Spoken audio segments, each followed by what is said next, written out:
And so, like, whenever I hear people being like, I have no bias, like, it's a colorblind society, I'm like, how could that be? Especially if you're someone who's, like, not, from a historically disadvantaged group. Because it's like and I know how this sounds because people are always like, I have black friends. But it's like, if someone could be a black person, and nearly every person they've ever loved is a black person, every person they've been in a relationship romantically is a black person, and yet they can still have this kind of, internalized racism, this feeling like, oh, well, I still sometimes judge black people more harshly than other races. Yeah. Then how can you, as a white person who probably doesn't really have many interactions with black people in general, who's part of the same culture that I am in, possibly not be colorblind?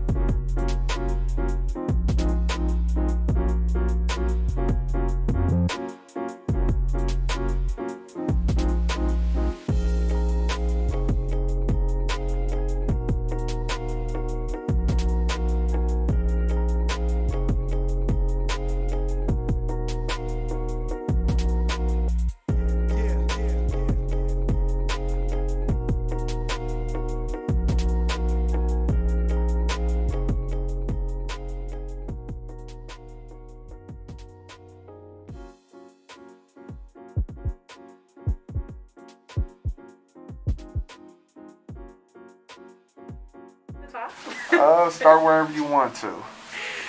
I mean, I was just saying that I grew up in Oakland, California, and I went to, like, a very diverse school, and then my parents transitioned me to a much more intense college prep school that was a K through 12, and it was predominantly white. And it was like so embarrassing. Like, I was good in everything but, like, writing, and it's like I seriously wrote, like, below my grade level, like, multiple times over, probably. And so that was, like, a hard transition to kind of improve my writing and everything.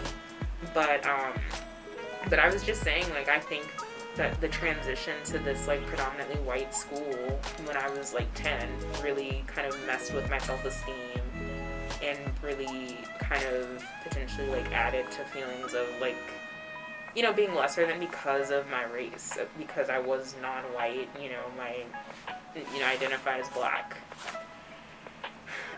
as a black American, and so that was hard. And I know I probably still have, like, a little bit of, like, internalized, like, racism in me. Like, I don't know, honestly, I feel like most people do, have some sort of, like, bias against black people in particular. I agree. And I feel like... Even if you're black. Sometimes, especially if you're black. Because it's exactly. Like that there's so many things in, even black culture where it's like, oh, like, she's, like, pretty for a dark girl. We know that colorism is a huge issue in the black community. That's something that rears its ugly head, like, in pop culture, like, every couple of months, with the latest being, like, Danny Lay and, like, creating a song about yellow bones, even though she's potentially not even, like, a person of color. Yeah.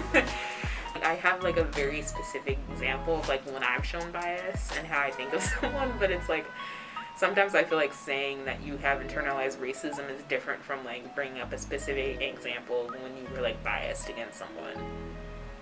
Do you want me to tell you instances of prejudice?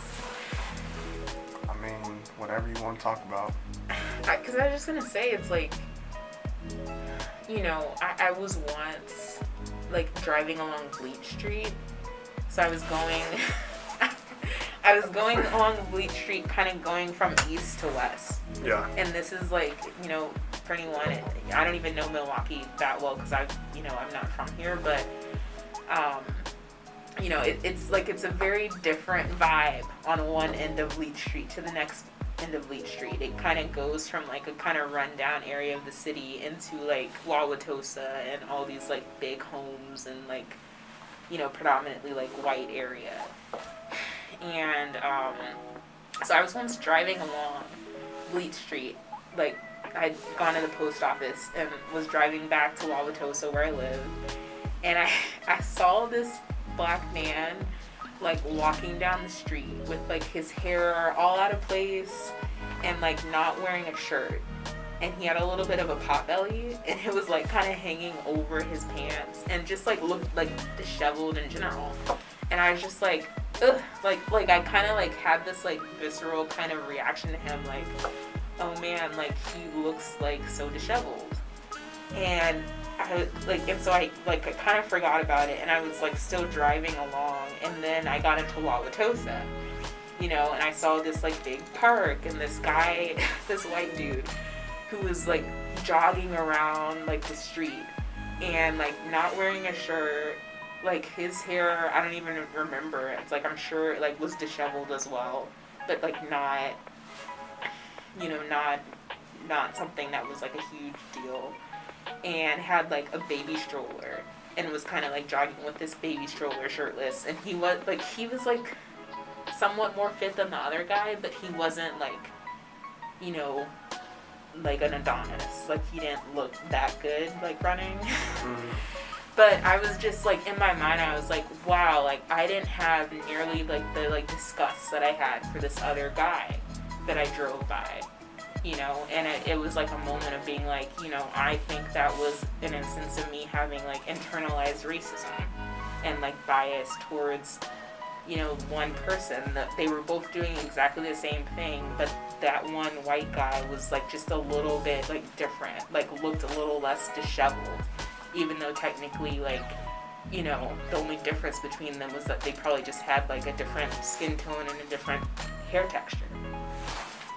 And it's like, I know that people all across the country have moments like that all the time, every day, whether or not they notice it.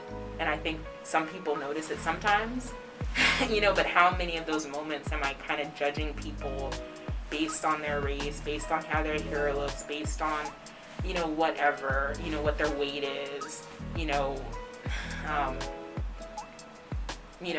what it looks like they're wearing, and am like silently like making an assumption about them that would be different if it was someone who just looks slightly different from them, slightly better than them. And it's a lot to think about all the time, but sometimes it's like some of us don't think about it enough and don't want to like admit it, and it's hard because it's like I want to give people the room to like say when they've like judged someone unfairly or been racist towards someone, because that's really what it is, but we don't ever want to use the word racist because it sounds too harsh for people, but that's racist, and it's like on one hand, and like if someone admits to racism in like a diversity and inclusion little like session or something, and were to say something no one very would explicit, ever do that. Yeah, it's like there'd be a stigma against it, because then people are like, oh my god, you're a racist, you're like the closet KKK member. But it's like sometimes I wish we could have the freedom to kind of be like, I know that I have like a little racist in me, like I know that I'm a colorist, that I think like, oh, so-and-so can't wear this shade of lipstick because she's darker skinned and it looks like it clashes or something. Like I think we all have so many of those thoughts in our heads that we are like afraid to admit. And on one hand, it's good because it's like you don't want to be a dark-skinned black person like hearing about how everyone in the room hates dark-skinned black people, but it's like, the flip side of that is people not admitting to them being imperfect and being racist. And then it's kind of like you're kind of being gaslit because you have experiences with your peers that seem racist or that seem like they're like biased against you or against black people in general, but it's like no one wants to admit it. Yeah, it's like I used to live in Oregon, and I think that Oregon population, it was like 2% like black people, and Oregon's like racially it is so like homogenous it's like it's 2% black people overall in Oregon, I think. But it's only like, you know, maybe like less than 10% of the population as a whole is people of color at all. So like 90+% of the population is white in Oregon. And I think, and I lived in Portland, and so Portland's kind of like the major like metropolitan area in the state.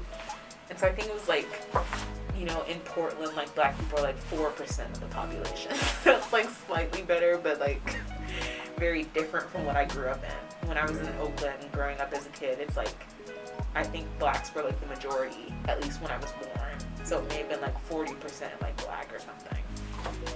And it's like, it's my point is that it's one thing to be in like an Oregon and to kind of look around and see like no people of color in any positions of power or on any like committees or anything like that. But it's like the saddest thing is to like be in an area like Milwaukee where where black people make up so much more of the population, and yet you still see the kind of numbers that you would see in Oregon in terms of representation on committees or, you know, in positions of power in, you know, nonprofits or, you know, profitable organizations just everywhere. Yeah. It's like I wasn't prepared for that when I moved here. I was kind of, you know, expecting something a little bit fairer. But I would say there's an effort, though. There's definitely an effort. But it's like I get tired of efforts, you know? It's like how, like, I'm at this point where it's like I don't even want to like have these discussions anymore with large groups of people. You know, it's like you do all this stuff and in a couple years we'll see what's happened and then you get back to me. Like, don't talk to me about like, you know, we need to like form committees and work groups and evaluate and assess and all this stuff. It's like that's the language of we will try to look like we're doing something without potentially like actually making big decisions that will move us anywhere. Yeah. You know, and it's like I don't try to like judge people who like are part of that work, because it's like I think people are really invested in it, but every time like, you know, I remember having these types of discussions when I was in middle school with people, you know, and I hear the same replies that I heard as a 13-year-old. I'm 26 now, almost 30, having the same discussions with... Not that you just rounded up. I feel like I'm getting so old. But, you know, it's just so frustrating. You know, and it's like, as a person of color, it's like I really put myself out there during some of these discussions. I remember in high school once being at a discussion where we watched this like little documentary film. We had to come in on a Saturday and watch this little documentary film for our American history class about this like white family who looked into their lineage and found out that they'd owned slaves, and that I think they were like a wealthy family, and they found out that all their wealth had started from, you know, owning, like, essentially, like, they made the majority of their wealth from owning slaves, and so to this day they knew that their lifestyle was, you know, funded by slavery. And so they tried to, like, I think it was something like they tried to, like, come to terms with it and, like, maybe even, like, track down some of the ancestors of people they owned. And so we had to watch that and discuss it on a Saturday. And like I said, I went to, like, a school, you know, that was predominantly white, you know, when I was in middle school and high school and everything. And I just remember, like, crying, like, hard, like, in front of everyone. And it must have been, like, more than 100 people there.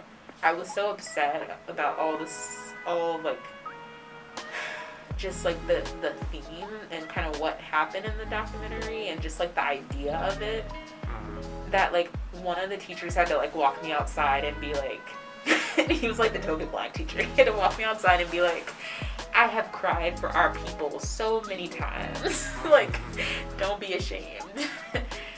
You know, and so that happened, like, a decade ago. You know, and like some of the things that I've heard white people say, like at that thing that day, are very like similar to things I still hear. And so I feel like so much has happened like in the broader American culture since then that should have made people realize that, yeah, there are inequities, you know, by race.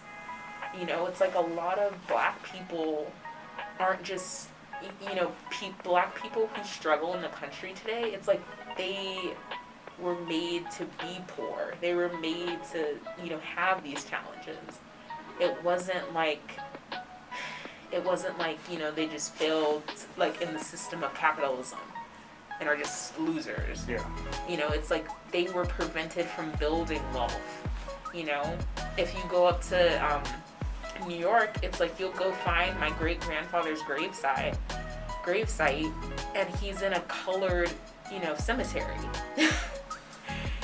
You know, you know, it's like, and there was kind of like speculation about, you know, he owned property in the Hamptons in New York and somehow was like swindled out of it. And just like the Hamptons, like imagine if like members of my family who are really struggling had access to land in the Hamptons today. Can you imagine? It would have completely changed their lives, you know, to grow up with some semblance of wealth, you know, or even kind of be on like normal, like, you know, not even like huge wealth, just to be in a kind of normal setting, a normal middle class family setting. Yeah.